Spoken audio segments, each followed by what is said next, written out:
Hello friends, మీరు కనుక subscribe చేసుకోకుండా ఈ వీడియో చూస్తుంటే ప్లీజ్ సబ్స్క్రైబ్ చేసుకోండి. వాస్తవం కంటే ఊహే గొప్పది. నిజ ప్రపంచం కంటే మనసు సృష్టించుకునే ప్రపంచమే గొప్పది. అనాథ బాలుడైన పిచ్చాయికి ఒక చిన్న కోరిక. ఆ కోరిక కూడా వాడిని దగ్గరకు చేర్చుకుని ఆదరణ చూపిన బొమ్మల బామ్మ వలన కలిగింది. రోజు బొమ్మల బామ్మతో కలిసి ఆమె బొమ్మలమ్ముకునే చోట ఆమెతో పాటు కూర్చుంటాడు. కానీ మధ్యాహ్నం 1 గంట అయ్యేసరికి పక్కనున్న స్కూల్ దగ్గరకు వెళ్తాడు. అక్కడ లంచ్ టైంలో తల్లులు తమ పిల్లలకు లంచ్ పెడుతున్న దృశ్యం చూడటానికి లంచ్ టైం అయిపోయిన తర్వాత బామ్మ దగ్గరకు తిరిగి వస్తూ మార్కెట్ వీధిలో ఉన్న బట్టల కొట్టులోని అలంకారపు బొమ్మను కాసేపు చూస్తూ నిలబడతాడు. పిచ్చాయి రోజు లంచ్ టైంకు ఆ స్కూల్ గేట్ దగ్గరకు ఎందుకు వెళ్తున్నాడు? అడుక్కోవడం నచ్చని పిచ్చాయి పిల్లలు మిగిల్చిన ఆహారాన్ని వారి తల్లులు ఇస్తుంటే ఎందుకు తింటున్నాడు? బట్టల కొట్టు దగ్గర నిలబడి అలంకార బొమ్మనెందుకు తదేకంగా చూస్తాడు? వీటన్నిటికీ సమాధానం కోరిక. 6 ఏళ్ల పిచ్చాయికి ఉన్న ఆ కోరికేమిటో తెలుసుకోవటానికి ఈ కథను చదవండి. అది బాల నేరస్తుల న్యాయస్థానం. పోలీసులు 6 ఏళ్లున్న ఒక కుర్రాడిని జడ్జి ముందు నిలబెట్టారు. గుమాస్తా అందించిన కేసు ఫైల్ను తీసుకున్న జడ్జి కేసు ఫైల్ను చదివి ఆశ్చర్యపోయాడు. దెబ్బలను చూసుకుంటూ ఏడుస్తూ బోన్లో నిలబడున్న కుర్రాడిని చూశాడు. న్యాయమూర్తికి ఆగ్రహం వచ్చింది. వాడిని న్యాయస్థానంలోకి తీసుకువచ్చిన పోలీసులను చూసి, మీ స్టేషన్ ఇన్స్పెక్టర్ వచ్చారా అని అడిగాడు. లేదు యువర్ ఆనర్, స్టేషన్లోనే ఉన్నారు చెప్పాడు ఒక కానిస్టేబుల్. ఈ న్యాయస్థానానికి వెంటనే రమ్మని కబురు పెట్టండి. మీ ఇన్స్పెక్టర్ వచ్చిన తర్వాత ఈ కేసు విచారణ మొదలు పెడతాను అని కానిస్టేబుల్తో చెప్పి కేసు ఫైల్ను పక్కన పెట్టారు జడ్జి. అరగంట తర్వాత వచ్చిన ఇన్స్పెక్టర్ను చూసి, ఈ కుర్రాడి మీద కేసు ఫైల్ ప్రిపేర్ చేసింది మీరేనా అడిగాడు జడ్జి. ఎస్ సార్ అన్నాడు ఇన్స్పెక్టర్. ఏం మనుషులయ్యా మీరు? చిన్న పిల్లవాడిని పట్టుకొని గొడ్డును బాదినట్టు బాదారు. వాడేం తప్పు చేశాడని అలా కొట్టారు? దొంగతనం చేశాడా? దోపిడీ చేశాడా? మానభంగం చేశాడా? లేక జేబులు కొట్టాడా? లేదే మహిళ బొమ్మను కౌగిలించుకున్నాడు. అంత మాత్రాన వాడు పాడుబుద్ధి గలవాడని మీరంతా ఎలా ఒక నిర్ణయానికి వచ్చారు? ఇన్స్పెక్టర్ను చూసి గట్టిగా అరిచాడు. ఈ వయసులో వాడికి పాడుబుద్ధి ఆలోచన వస్తుందా? వీడికే కాదు, వీడి వయసులో ఉన్న ఏ పిల్లలకైనా అలాంటి ఆలోచన వస్తుందా? మీ ఇళ్లల్లో వీడి వయసు పిల్లలు లేరా? వాళ్ళకు కూడా ఇలాంటి బుద్ధులే ఉన్నాయా? ఏం పోలీసులయ్యా మీరు? పోలీసులంటే నేరారోపణలో ఎంత నిజముందో అక్కడికక్కడే కనుక్కొనే మొదటి వ్యక్తులయ్యా. నేరస్తుల తలరాతలను రాసే వారిలో మీరే మొదటివారు. అలాంటి బాధ్యత గల పదవులు నిర్వర్తిస్తూ నేరారోపణలో నిజముందో లేదో తెలుసుకోకుండా కళ్ళు మూసుకొని నేరం మోపబడిన వ్యక్తిని ఖైదు చేస్తూ ఎందుకయ్యా ఈ న్యాయస్థానాన్ని అవమానిస్తారు? మొదటిసారి కాబట్టి మీ మీద చర్య తీసుకోవటం లేదు. ఇక మీదటైనా కేసులలో నిజమెంతుందో తెలుసుకొని మీ విధులను నిర్వహించండి. The case is dismissed. కుర్రాడిని విడిచిపెట్టండి ఆర్డర్ వేశారు జడ్జి. కోర్టులో హాల్లో నిలబడి అప్పటి వరకు ఇదంతా గమనిస్తున్న కొబ్బరికాయల కొట్టు యజమాని రాజయ్య సంతోషం పట్టలేక పరిగెత్తుకుంటూ వెళ్ళి కుర్రాడిని కౌగిలించుకొని, నీకేమీ కాదని నాకు తెలుసు పిచ్చాయి. ఎందుకంటే ఎప్పుడూ న్యాయంగా బ్రతకాలని మనసున్న బొమ్మల బామ్మ చనిపోయినా నీకెప్పుడూ తోడుగా ఉంటుందని నాకు తెలుసు అని చెప్పి వాణ్ణి తనతో తీసుకువెళ్ళాడు. కోర్టులో ఉన్న స్టూలు మీద పిచ్చాయిని కూర్చోపెట్టి మంచినీళ్ళిచ్చి, ఉండు నొప్పులకు మాత్ర ఇస్తాను అని చెప్పి మాత్ర తీసుకురావడానికి లోపలికి వెళ్ళాడు కొబ్బరికాయల కొట్టు యజమాని రాజయ్య. మాత్ర తీసుకొని తిరిగి వచ్చి చూస్తే పిచ్చాయి అక్కడ లేడు. అమ్మోరి గుడి దగ్గరున్న వేప చెట్టు దగ్గరకు వెళ్ళుంటాడు అనుకుంటూ ముఖానికి పట్టిన చెమటను తుడుచుకుంటూ తన కుర్చీలో కూర్చున్నాడు రాజయ్య. అతని మనసు పిచ్చాయి జీవిత చరిత్రను గుర్తు చేసుకుంది. ఆ స్కూల్ బయట చొక్కా లేకుండా నిలబడున్నాడు 8 ఏళ్లున్న పిచ్చాయి. ప్రతిరోజు ఆ స్కూల్లో లంచ్ బెల్ కొట్టక ముందు నుండే అక్కడకు వచ్చి నిలబడ్డం పిచ్చాయికి అలవాటు. లంచ్ బెల్ కొట్టిన వెంటనే పిల్లలందరూ పరిగెత్తుకుంటూ స్కూల్ కాంపౌండ్లోని చెట్ల కింద లంచ్ బాక్సులతో నిలబడున్న వారి తల్లిదండ్రుల దగ్గరకు వస్తారు. నవ్వుతూ ఏవో కబుర్లు చెప్తూ తల్లులు ప్రేమతో పెడుతున్న లంచ్ బాక్సులలోని ఆహారాన్ని ఆనందంతో తింటారు. గేటు బయట నిలబడున్న పిచ్చాయికి ఆ దృశ్యం ఎంతో ఆనందాన్నిస్తుంది. ఆ ఆనందం కోసమే రోజూ వాడు లంచ్ టైంకు ఆ స్కూల్ గేటు దగ్గరకు వచ్చి నిలబడతాడు. లంచ్ అయిన తర్వాత పిల్లలు మిగిల్చిన ఆహారాన్ని కొంతమంది తల్లులు పిచ్చాయికి ఇస్తారు. వాడు ఎంతో ఆనందంతో ఆ ఆహారాన్ని తింటాడు. పిచ్చాయి ఆ స్కూల్ గేట్ దగ్గరకు లంచ్ టైంకి వచ్చేది తిండి కోసం కాదు. అడుక్కోవడం వాడికి నచ్చదు. అడుక్కోవడం తప్పు. కష్టపడి ఏదైనా పనిచేసి సంపాదించి తినాలని వాడిని పెంచిన బొమ్మల బామ్మ చెప్పింది. బొమ్మల బామ్మ ఏది చెబితే అది వేదవాక్కుగా తీసుకుంటాడు పిచ్చాయి. లంచ్ టైం ముగిసిన తర్వాత స్కూల్ దగ్గర నుండి బయలుదేరిన తిన్నగా మార్కెట్ వీధిలోకి వస్తాడు పిచ్చాయి. ఆ వీధిలో ఉన్న బట్టల కొట్టు దగ్గర నిలబడతాడు. బట్టల కొట్టు బయట నిలబెట్టిన మహిళ అలంకార బొమ్మను కళ్ళార్పకుండా తదేకంగా చూస్తాడు. అది చూసి బట్టల కొట్టులోని ఉద్యోగస్తులు పిచ్చాయిని కసురుకుంటారు. పిచ్చాయి రోజు లంచ్ టైంకు ఆ స్కూల్ గేటు దగ్గరకు ఎందుకు వస్తున్నాడు? అడుక్కోవడం నచ్చని పిచ్చాయి పిల్లలు మిగిల్చిన ఆహారాన్ని వారి తల్లులు ఇస్తుంటే ఎందుకు తింటున్నాడు? బట్టల కొట్టు దగ్గర నిలబడి అలంకార బొమ్మను ఎందుకు తదేకంగా చూస్తాడు? వీటన్నిటికీ సమాధానం కోరిక. 6 ఏళ్ల పిచ్చాయికి ఉన్న ఆ కోరిక ఏమిటో? ఎవరో పిచ్చాయిని కనేసి ఒక చెత్త కుండీలో పారేసి వెళ్ళిపోయారు. వాణ్ణి ఆ చెత్త కుండీ నుండి తీసుకొని పెంచి పోషించేది బొమ్మల బామ్మ. వయసు సుమారు 70 ఏళ్లుంటాయి. వయసులో ఉన్నప్పుడు ఇళ్లల్లో పనులు చేసుకొని బతికేది.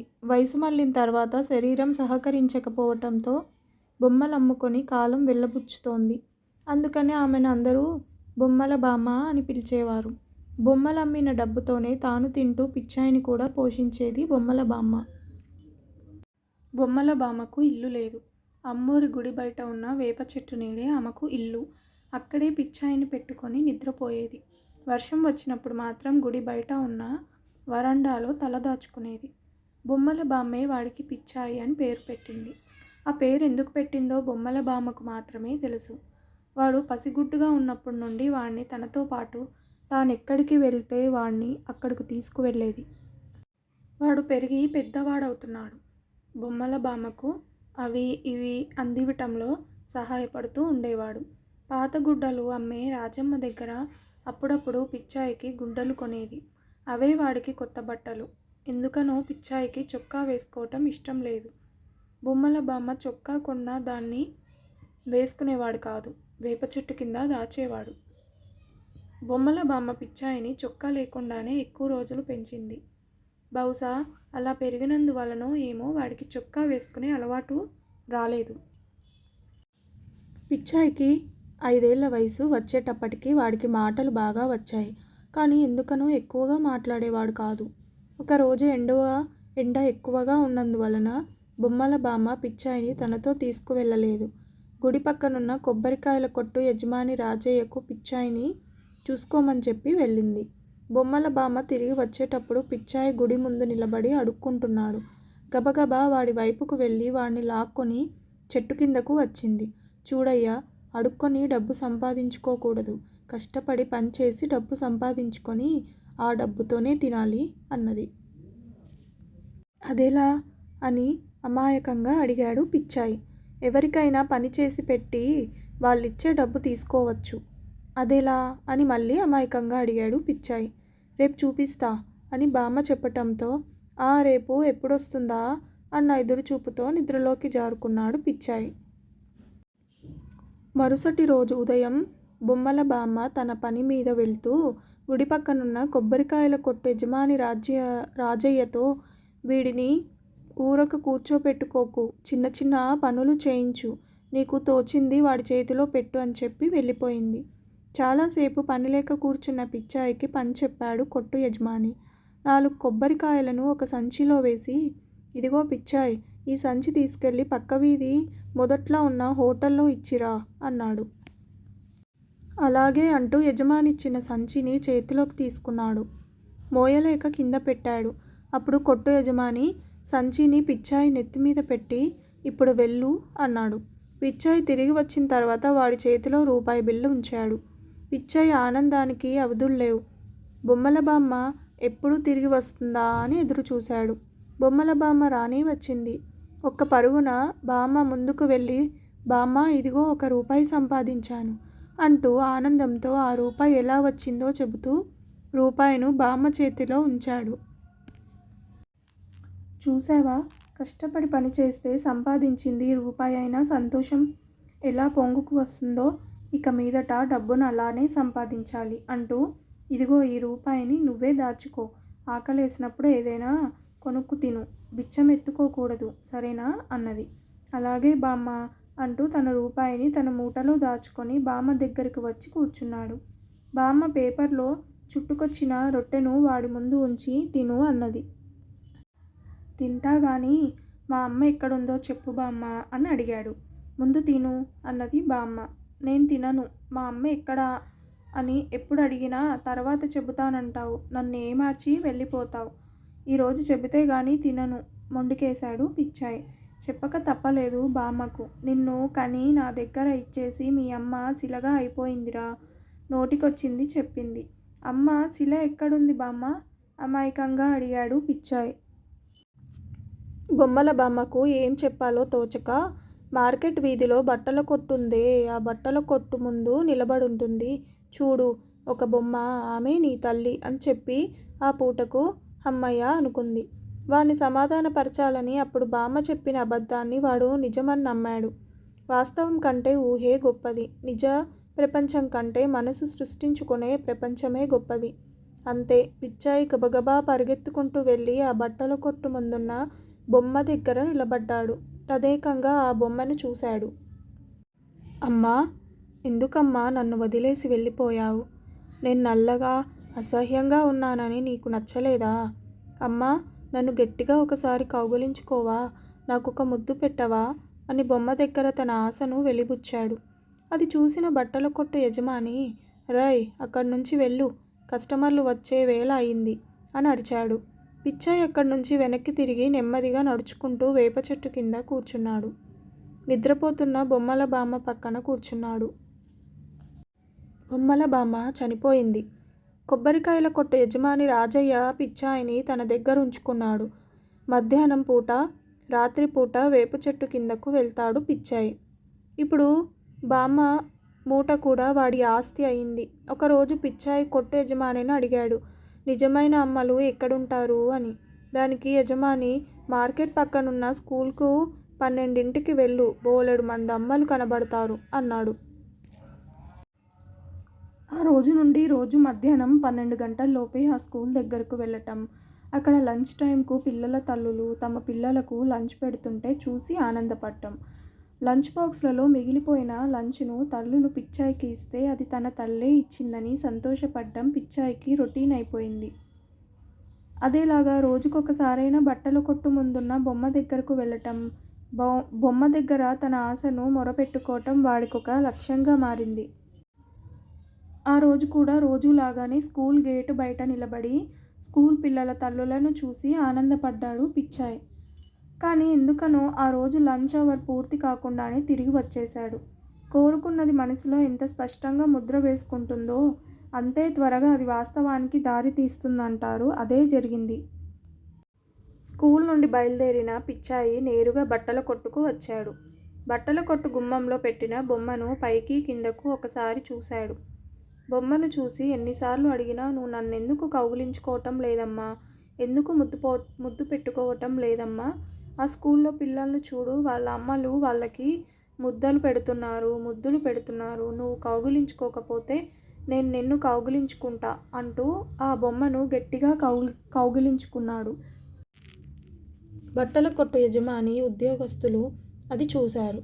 ఈ వయసులో వాడికి ఎలాంటి బుద్ధి పుట్టిందో చూడండి, బొమ్మను కౌగిలించుకున్నాడు అని అరుచుకుంటూ బయటకు వచ్చిన బట్టల కొట్టు యజమాని పటేల్ మని చొక్కా లేని పిచ్చాయి వీపు మీద ఒకటిచ్చాడు. ఉద్యోగస్తులు తలో దెబ్బ వేసి వాణ్ణి లోపలకు లాక్కు వెళ్ళారు. ఈ వయసులో వీడికి ఇదేం బుద్ధి, ఇలాంటి వారే పెరిగి పెద్దయ్యాక అఘాయిత్యాలు చేస్తారు అన్నాడు ఒక ఉద్యోగి. రోజూ వాడు ఆ బొమ్మ వైపు చూస్తూ నిలబడుతున్నప్పుడే అనుకున్నా, వీడు వక్రబుద్ధి గలవాడని అన్నాడు మరో ఉద్యోగి. బట్టలు కొల్చే స్కేలుతో వాణ్ణి కొట్టేడు యజమాని. బట్టల కొట్టు ముందు చిన్న గుంపు చేరింది. వీణ్ణి పోలీసులకు అప్పచెప్పండి, వాళ్ళు వీణ్ణి పిల్ల నేరస్తుల జైల్లో పాడేస్తారు, గుంపులో ఎవరో అన్నారు. బట్టల కొట్టు యజమాని పోలీసులకు ఫోన్ చేశాడు. ఏం జరుగుతుందో, ఎందుకు కొడుతున్నారో తెలియని అయోమయ స్థితిలో ఉన్న పిచ్చాయి వాళ్ళు కొట్టే దెబ్బలు భరించలేక కొట్టొద్దు కొట్టొద్దు అంటూ ఏడుస్తూ నిలబడ్డాడు. వాడి తరపు న్యాయం ఎత్తి చెప్పటానికి ఎవరూ లేరు. వాడికి చెప్పటం చేతకాదు. చెప్పినా ఎవరూ వినరు. పోలీసులు వచ్చారు. విషయం తెలుసుకున్నారు. ఈ వయసులో నీకు ఇదేం పాడుబుద్ధిరా అంటూ వాళ్ళు కూడా నాలుగు తగిలించారు. వీడొక అనాథ వెధవ సార్ అన్నాడు ఒక పోలీస్. అందరూ కలిసి ఒక టెర్రరిస్ట్ను బంధించి తీసుకువెళ్తున్నట్టు పిచ్చాయిని పోలీస్ స్టేషన్కు తీసుకువెళ్లారు. వాళ్ళు వీళ్ళు కొట్టిన దెబ్బల వల్ల కలిగిన నొప్పిని భరించలేని పిచ్చాయి రాజయ్య కొట్లో కూర్చోలేక అక్కడి నుంచి బయలుదేరి మెల్లగా నడుచుకుంటూ వేప చెట్టు కిందకు వచ్చాడు. పాత గుడ్డల మూటను తీసుకొని తల కింద పెట్టుకొని ఒక పక్కకు తిరిగి పడుకున్నాడు. వాడి కళ్ళలో నుండి కారిన కన్నీరు బుగ్గలపై నుండి కిందకు జారాయి.